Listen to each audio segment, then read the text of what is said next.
আসসালামু আলাইকুম গাইস। এই যে তন্নিকে নিয়ে কত কথা হচ্ছে, সবাই তো দেখতেছেন বা শুনতেছেন। আকাশ নিবিড় যা বলতেছে, আপনার সোশ্যাল মিডিয়ায় তো আকাশ নিবিড়রে কয়জন চিনতো? আগে আপনারা আমরা কেউ কি চিনতাম? আকাশ নিবিড়রে বলেন। আবার এই যে নতুন মৌয়াপা যুক্ত হয়েছে আপনার লন্ডন থেকে আকাশ নিবিড়ের সাথে, কিছুদিন আগে বর্ষার সাথে কত কিছু হয়েছে তার সাথে। এখন আবার এই যে টনিকে নিয়ে উনি যেগুলা বলতেছে, সত্য মিথ্যা কতটুকু আপনি আমি কেউই জানি না, কিন্তু কিছুই। তবুও আমরা এই সাধারণ জনগণ আছি, বুঝি না কিছুই, বিশ্বাস করি প্রত্যেকটা কথাই। আরে ভাই, কে কখন ভাইরাল হওয়ার জন্য কারে নিয়ে ট্রোল করতেছে কেউই জানি না আমরা। তারপরে কিছু হইলেও বোঝা যায় এদের আচার ব্যবহারে। একটা মেয়ে উদ্যোক্তা, একটা নারী উদ্যোক্তা, সে যা করতেছে তার পার্সোনাল ম্যাটার। এটা নিয়ে আমি আপনি টানা হেঁচড়া করে কোনো লাভ আছে টনিকে নিয়ে? টনি আমাদের কিছুই হয় না, রক্তের কারোর সাথে কোনো সম্পর্ক না, তাহলে তারে নিয়ে আমরা এগুলো কেন করবো? সমালোচনা আলোচনার প্রয়োজনটা কি তারে নিয়ে বলেন?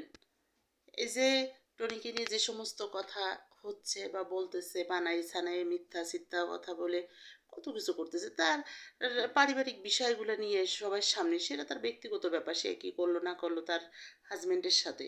আসলে আমরা কিছু মানুষ আছি, এদের খাইতে কোনো কাজ থাকে না, এরা এই সমস্ত নিয়েই মানে করি সবসময়ের জন্য। কি দরকার আছে আমাদের বলেন? শুধু শুধু এই যে ওনার এক্স হাজব্যান্ডের সাথে কি হয়েছে না হয়েছে সেটা ওনাদের পার্সোনাল ব্যাপার, ওনারা করে মিট করুক, যেখানে মন চায় সেখানে করুক। এখন হয়তো বলবেন যে আপনার শুনে না আমার সমস্যা না। আমি বলতেছি জাস্ট এই যে যারা তারে নিয়ে এত কিছু করতেছে, দেখেন, তারা কিন্তু দিন শেষে তার কাছের মানুষ। যেই স্বার্থে টান পড়ছে, এই আপনার এই সমস্ত নিয়ে আলাপ আলোচনা শুরু হয়ে গেছে। এখন লাইভে যাচ্ছে যে যার মতো বলে সবাই ভাইরাল হওয়ার চেষ্টা করতেছে। এই যে মৌরে কয়জন চিনত, সে হোক লন্ডন প্রবাসী, তাকে কি আপনি আমি চিনতাম? চিনতাম না। এখন লাইভে এসে এসে টনির পারতলায় মাটি নেই, অমুক নেই সেমুক নেই। আরে ভাই, যার যার পারতলায় শেষে তাকাও, কার পারতলায় মাটি আছে আর কার নাই কেউই আমরা কিন্তু জানি না।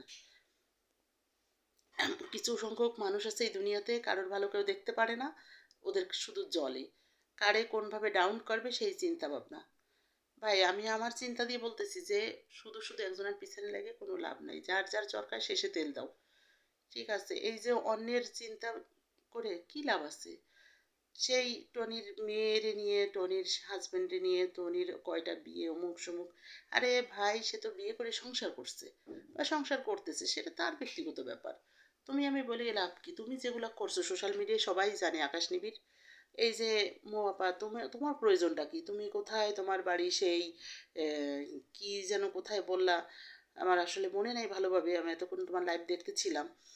যে এই সমস্ত ট্রোল করে কি লাভ আছে আমি বুঝি না। তোমারও কি ভাইরাল হওয়ার ইচ্ছা? তাই টনিকে নিয়ে এগুলো করে তোমার ভাইরাল হবা কেন? তুমি তুমি তোমার মতো বললে তুমি ভাইরাল হও। তোমার এত যখন ভাইরাল হওয়ার ইচ্ছা, প্রয়োজন কি অন্যের নিয়ে এরকম ট্রোল করার? আরে ভাই, আমরা সবাই যার যার জায়গা দিয়ে শেষে সংযত হও। শুধু শুধু একজনের এইভাবে বিভ্রান্ত করে কোনো লাভ নাই। ঠিক আছে, আমরা এই যে বলতেছি যে টনি লজ্জা নাই, পাঙাশমুখী। আরে ভাই, তোমার ছেলে কি মুখী আন্টি? তুমি এতক্ষণ এই যে বয়স্ক মানুষ হয়ে টনি নিয়ে ট্রোল করতেছো, তোমারে এখন লাইভে নিয়ে আসছে সুন্দর করে সাজাই গুছাই তোমার ছেলে। তোমারে কয়জন চিনতো আন্টি? তোমারে কেউই চিনতো না। তুমি এখন আসছো এই ভাইরাল হওয়ার জন্য। তোমার ছেলে যা করছে সোশ্যাল মিডিয়ায় সবাই তাকে চিনছে এইভাবে, বর্ষা চৌধুরী দিয়েই তোমার ছেলে এখন উপরে উঠছে, না তোমার ছেলেকেও কেউ চিনতো না। এরকম অন্যেরা ডাউন করে উপরে ওঠার কোনো নাই। হয়তো বলবা যে আপনি বলতেছেন কেন, আমি আসলে বলতেছি এজন্য, মানে আমার মানবিক দিক দিয়ে খারাপ লাগতেছে এজন্য, যে কি প্রয়োজন আছে? আমরা যে যার মতো যার যার পেজ থেকে শেষে পরিচিত হই ভাই, অন্যের নিয়ে ট্রোল করে কি লাভ?